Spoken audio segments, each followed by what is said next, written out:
আসসালামু আলাইকুম viewer, সাদিয়ার্স cake and ব্লগে সবাইকে স্বাগত।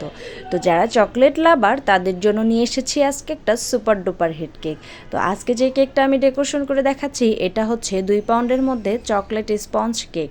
আর এই চকলেট স্পঞ্জ কেকটা 2 পাউন্ডে অনেকটা হাইট হয় আর খুবই সুন্দর। আর আমার হাইট কেক ডেকোরেশন করতে অনেক ভালো লাগে। আমি ম্যাক্সিমাম টাইমে হচ্ছে হাইট কেক বেশি করি, ফ্ল্যাট কেক আমার কম করা হয়। তো যাই হোক, এই কেকটা খুবই স্পঞ্জ হয়েছে। আমি ভালো করে কোট করে ভিতরে ক্রিম দিয়ে আমি নর্মাল ফ্রিজে অনেকক্ষণ রেখে দিয়েছিলাম। তো দেন এরপরে হচ্ছে বের করে আমি ডেকোরেশনটা করছি। তো দেখতেই পাচ্ছেন আমি পাইপিং ব্যাগের সাহায্যে আমি সুন্দর করে ক্রিম দিয়ে নিয়েছি কেকের উপরে। আর এভাবে ক্রিম দেওয়ার একটাই কারণ, এভাবে ক্রিম দিলে 4 সাইডটা সমান ক্রিম পড়ে, যার কারণে হচ্ছে আপনার কেকটা মোটা কিংবা চিকুন হবে না, একদম সুন্দর হবে। যখন আপনি কেকের ফিনিশিংটা আনবেন তখন 4 সাইডটাই অনেক সুন্দর হবে। এই জন্য আমি সবসময় চেষ্টা করি এভাবে পাইপিং ব্যাগ দিয়ে ক্রিমগুলো দিতে। আপনারা যেভাবে পারেন সেভাবে দিতে পারেন, এটা যার যার ব্যক্তিগত ইচ্ছা। তো আমার যেমন এটা এভাবে দিতে ভালো লাগে, এই জন্য আমি এটা এভাবেই দিয়েছি। আবার এখানে আমি প্যানেট নাইফ ইউজ করতে পারতাম, বাট প্যানেট নাইফ দিয়ে আমার কাজ করতে মোটেও ভালো লাগে না, যার কারণে হচ্ছে আমি ব্রেড কাটার দিয়ে কাজ করি। আমি সবসময় ব্রেড কাটার দিয়ে ফিনিশিং আনি, এতে করে আমার কেকের ফিনিশিংটা বেশি চমৎকার আসে। কারণ ব্রেড কাটারটা সব থেকে হালকা, এবং হালকা জিনিস দিয়ে কেক যদি ফিনিশিং আনতে চান অনেক সুন্দর আসে। তো এরপরে দেখতেই পাচ্ছেন আমি একটা স্ক্রাবারের সাহায্যে সুন্দর করে একটা শেড দিয়ে দিচ্ছি।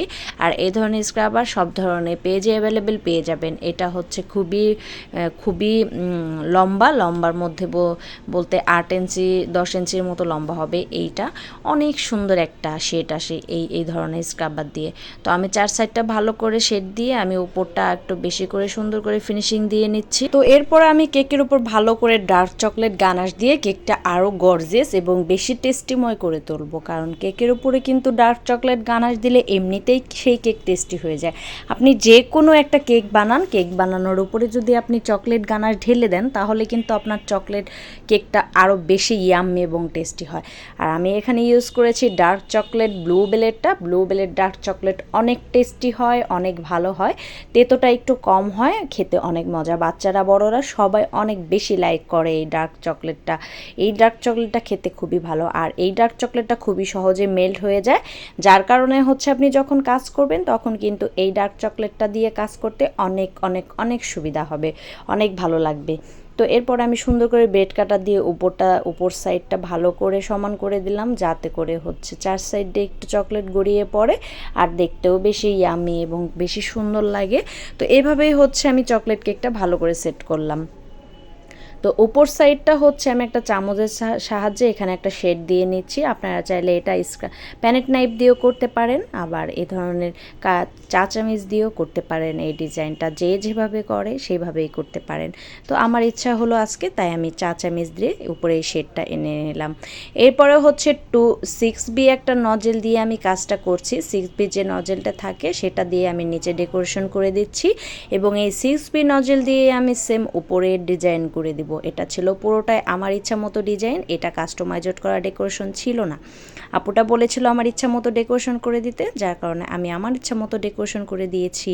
তো নিচের শেডটা দেওয়ার শেষে উপরে আমি একটা শেড দিয়ে দিব আবারও এভাবে সুন্দর করে। এটা হচ্ছে আউট বর্ডারটা যদি এভাবে দিয়ে দেন যে কোনো নজলের সাহায্যে, তাহলে কিন্তু আপনার কেকটা অসাধারণ হয়ে যাবে।